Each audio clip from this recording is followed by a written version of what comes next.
चलिए class 9th student, अब हम लोग स्टार्ट करेंगे। आपका एनसीईआरटी का जो एक्सरसाइज है वो 2 है, पोलिनोमियल चैप्टर है, जबकि आरडी शर्मा का चैप्टर 6 हम पढ़ाने जा रहे हैं। और आपको पहले भी बता चुके हैं कि पोलिनोमियल पढ़ने से पहले अगर आप फैक्टराइजेशन, मिडिल टर्म स्प्लिटिंग नहीं सीखोगे तो इसमें दिक्कत होगा। इसीलिए हम इस बुक को इसलिए फॉलो करते हैं क्योंकि इसको बनाने के बाद जैसे ही आप पोलिनोमियल पढ़ोगे तो आपको वो चीज़ें जो उसके अंदर जाके सीखनी पड़ती है वो यहाँ पे हम सीख के आ चुके होते हैं। ठीक है ना? तो आपका आरडी शर्मा का 6 चैप्टर है, पोलिनोमियल ही है, और उसमें नाम दिया गया है फैक्टराइजेशन ऑफ पोलिनोमियल और इसमें नाम दिया गया है सिंपल पोलिनोमियल। तो सबसे पहले हम लोग पढ़ते हैं कुछ डेफिनेशंस, ठीक है, कि पोलिनोमियल एक्चुअली किसे कहते हैं, या कुछ टर्म्स और भी आएंगे, उस टर्म्स के बारे में जानेंगे। तो इसमें लिखा है कि सम इम्पोर्टेंट डेफिनेशन, जिसमें पहला है पोलिनोमियल। तो पोलिनोमियल किसे कहते हैं? तो कह रहा है कि let X be a variable, variable को हम लोग लिटरल बोलते हैं, ठीक है। Let X be a variable and N B a whole number. जो एन है, ये ध्यान रहे कि ये एन है और ये आपका एक्स है, होल नंबर। एन क्या होना चाहिए? Whole number. And A not, A one, A two, A three, इसे ए जीरो नहीं पढ़ते बल्कि ए नॉट पढ़ते हैं। A not, A one, A two, A three, dot dot dot dot dot a n B a constants. और वो constant क्या है? रियल नंबर है, जैसे 4 हो सकता है, 5 हो सकता है, 10 हो सकता है, 15 हो सकता है, इस तरह से constant real numbers. Then A N X to the power N plus A N minus one X to the power N minus one plus A N minus two X to the power N minus two plus dot dot dot dot dot A two X to the power 2 plus A one X to the power 1 plus A naught X to the power 0 कह सकते हैं, क्योंकि ये तो 1 ही हो जाएगा। इसी को हम लोग बोलते हैं, is known as a polynomial in X. तो ये तो हुआ डेफिनेशन आपका, लेकिन आप याद कैसे रखेंगे, कैसे आइडेंटिफाई करेंगे कि पोलिनोमियल है, उसके एक ट्रिक बताए रहे हैं हम। यानी कि आप इसे ध्यान से देख लो कि x वेरिएबल है और a1 a जितना भी ये सब लिखा गया है, a n माइनस वन, ये सब कांस्टेंट है। तो इस फॉर्म का जो इक्वेशन है जहाँ पे n होल नंबर है, याद रखिएगा n फ्रैक्शन नहीं है, यानी कि n का वैल्यू 1/2 नहीं लिख सकते हैं, ना -2 लिख सकते हैं, है ना। n का वैल्यू -2 नहीं रख सकते, -3 नहीं लिख सकते, होल नंबर लिखेंगे। और होल नंबर का मतलब होता है 0, 1, 2, 3 एंड सो ऑन। इस तरह होना चाहिए।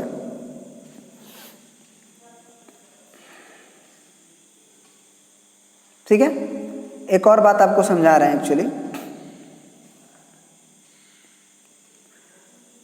इसमें ये बात दिमाग में रखिएगा कि n एक पॉजिटिव इंटीजर है, तो अब कोई कह सकता है ना कि हम n का, यहाँ पे ये जो n लिखा गया है वो सबसे मैक्सिमम लिखा गया है ना, सबसे मैक्सिमम लिखा गया, बाकी सब छोटा है। तो अब कोई कहेगा कि सर हम n का वैल्यू 1 डाल देंगे तो ये तो 1 हो जाएगा, ये 0 हो जाएगा। तो 0 के बाद अब आपको नहीं लेना है, जैसे n का वैल्यू अब 1 डालें तो इतना टर्म्स तक ही आप सिलेक्ट कर सकते हो, अब ये नहीं लिख सकते हो, क्योंकि इस पे जो x का पावर आएगा एक्चुअली, जब n 1 डालोगे तो ये -1 आ जाएगा। तो x का पावर -1 आ गया तो आप उसे पोलिनोमियल इन x नहीं बोल पाएंगे, है ना। मतलब इसमें ये ध्यान रखना है, तुम्हें लास्ट में एक नोट करके लिख लो कि none of the power of x be negative, ठीक है, नोट करके लिख लो लास्ट में इसी में कि none of the any terms, none of the power of any terms of x be negative. बाकी सब तो ठीक ही है, क्योंकि n तो आप होल नंबर डाल रहे हो, तो होल नंबर डाल रहे हो तो ऊपर में इंटीजर्स तो आएंगे ही, फ्रैक्शंस तो आएंगे ही नहीं। ठीक है। अब हम आपको, ये एक लैंग्वेज है बड़ा सा, इसको समझाने से अच्छा है कुछ एग्जाम्पल से आपको और क्लियरिफाई करते हैं कि पोलिनोमियल किसे कहते हैं। याद रखिएगा, क्या हम बोले कि कोई भी x का पावर, कोई भी x का पावर नेगेटिव नहीं आना चाहिए, ना फ्रैक्शन आना चाहिए।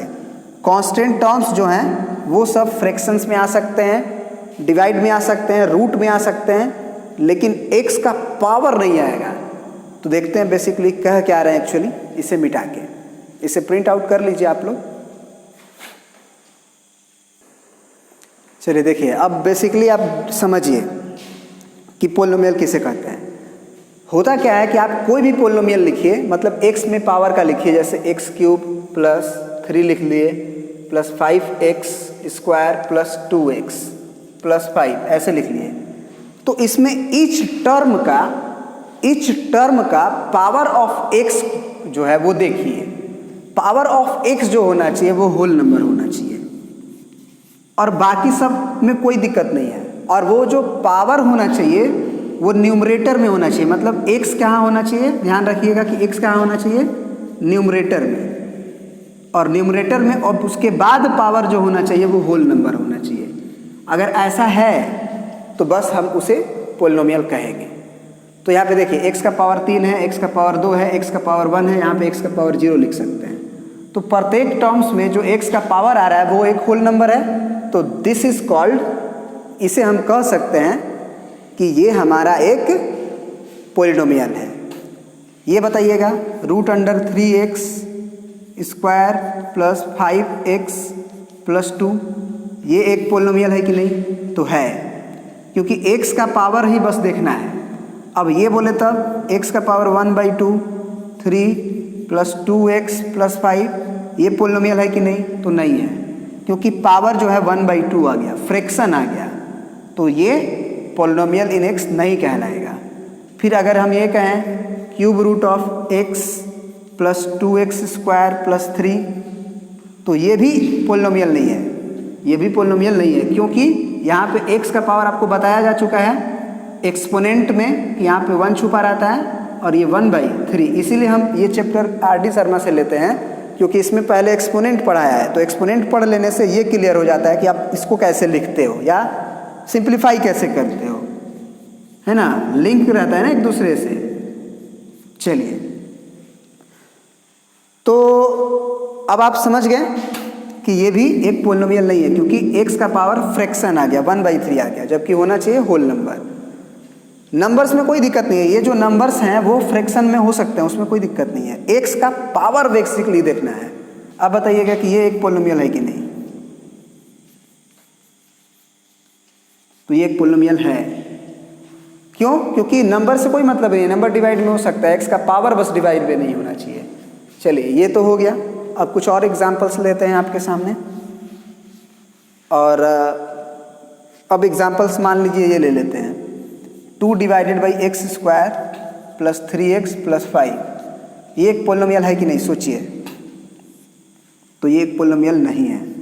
कहिएगा सर पावर तो 2 है, 1 है, और यहाँ x का पावर 0 है, तो सब तो होल नंबर है ही। हम कहेंगे नहीं, ये बात बोला गया था कि न्यूमरेटर में पावर होल नंबर होना चाहिए। तो x जो है न्यूमरेटर में नहीं है, बल्कि अगर इसको ऐसा लिखिएगा तो एक्सपोनेंट के रूल से आप x का पावर -2 लिखिएगा। अब जरा सोचिए कि होल नंबर है क्या? इच टर्म में, कोई भी टर्म में x का पावर जो होना चाहिए होल नंबर होना चाहिए। ऐसा नहीं कि 2 गो में है 1 गो में नहीं है तो हो जाएगा, नहीं, कोई भी एक x का पावर जो है अगर होल नंबर नहीं आया तो वो फिर पोलिनोमियल के कैटेगरीज में नहीं आता है।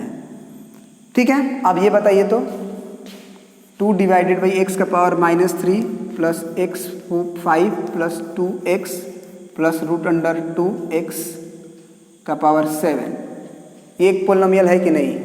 कुछ लोग बोलेंगे नहीं है, जबकि ये है, क्योंकि आफ्टर मैनिपुलेशन ये 2 का पावर x का पावर -3 है डिनोमिनेटर में, तो इसे 2 × x का पावर 3 लिखा जा सकता है कि नहीं? 5 प्लस 2x प्लस √2x का पावर 7।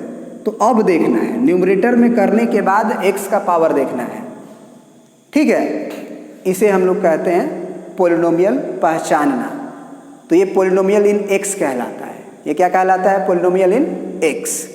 अब कुछ और टर्म्स है, उसको भी कैटेगराइज करके समझते हैं कि क्या चीज़ें होती हैं। देखिए, एक चीज़ें होती हैं लीडिंग कोफिशिएंट, जो बार बार यूज होते हैं। What is called leading coefficient? तो पोलिनोमियल के बाद आप दूसरा लिख सकते हैं कि लीडिंग कोफिशिएंट किसे कहते हैं?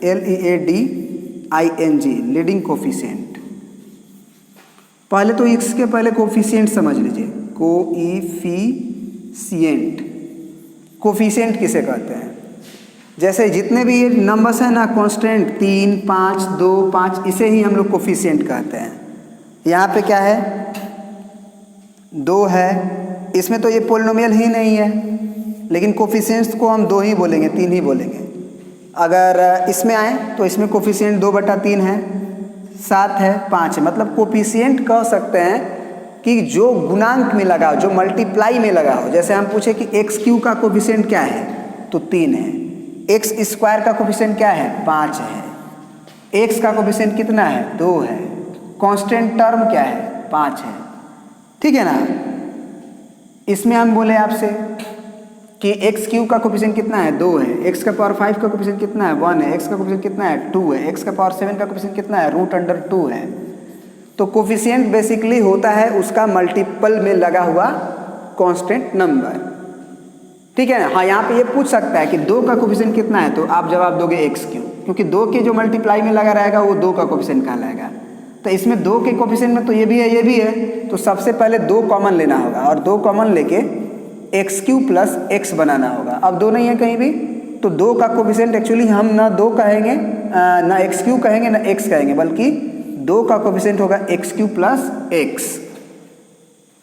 ये चीज़ बहुत इंपॉर्टेंट है समझना, क्योंकि कभी कभी क्या होता है कि हम पूछते हैं कि find the coefficient of x और 2 गो टर्म में x लिखा रहता है, प्लस मान लो ऐसे लिखा हुआ है। हम बोलेंगे कोफिशिएंट ऑफ x, तो कोई बोलेगा 2, कोई बोलेगा 3। नहीं, 2x और 3x को पहले जोड़ लो, यानी कि 3 × 2 = 5x प्लस 2x²। अब अगर हम पूछे को, अब मतलब इसमें भी अगर हम कोफिशिएंट ऑफ x पूछें, कोफिशिएंट ऑफ x, तो जवाब 5 ही होगा, क्योंकि आफ्टर मैनिपुलेशन देखना होगा कि एक्चुअल में x के मल्टीपल में क्या आ रहा है ना। तो ये चीज़ को आप ध्यान दीजिएगा। अब आता है लीडिंग कोफिशिएंट के बारे में। तो लीडिंग कोफिशिएंट का मतलब होता है कि जो हायर डिग्री टर्म है, हायर डिग्री, इसका मतलब सबसे पहले आप डिग्री समझ लीजिए, तब जाके आप लीडिंग कोफिशिएंट समझिएगा। ठीक है। तो एक और वर्ड आया डिग्री, कि डिग्री किसे कहते हैं पोलिनोमियल का। तो जो पहले तो ये पोलिनोमियल होना चाहिए। आफ्टर पोलिनोमियल, यानी कि पोलिनोमियल अगर हो गया तो जाके जो हायर डिग्री टर्म है, मतलब जो x का मैक्सिमम पावर है, उस पूरे पोलिनोमियल के टर्म्स में, ईच टर्म्स में जो x का मैक्सिमम पावर है, दिस इज कॉल्ड डिग्री। जैसे कि ये एक एग्जांपल था हमारे सामने, 2x³ प्लस x का power 5 plus 2x plus √2x का पावर 7। तो इसका डिग्री 7 होगा, क्योंकि x का पावर 3 है, 5 है, 1 है और ये 7 है। तो मैक्सिमम पावर ऑफ x को ही हम बोलते हैं डिग्री, और ये पोलिनोमियल भी है। तो पोलिनोमियल के बाद ही डिग्री डिफाइंड होगा। पोलिनोमियल नहीं है तो डिग्री की बात ही नहीं उठेगी।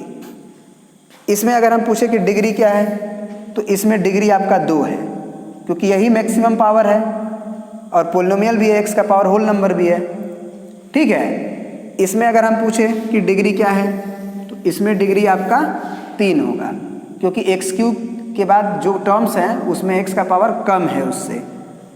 ठीक है। इसमें पूछे तो इसमें डिग्री होगा ही नहीं, डिफाइंड ही नहीं होगा। क्यों डिफाइंड नहीं होगा?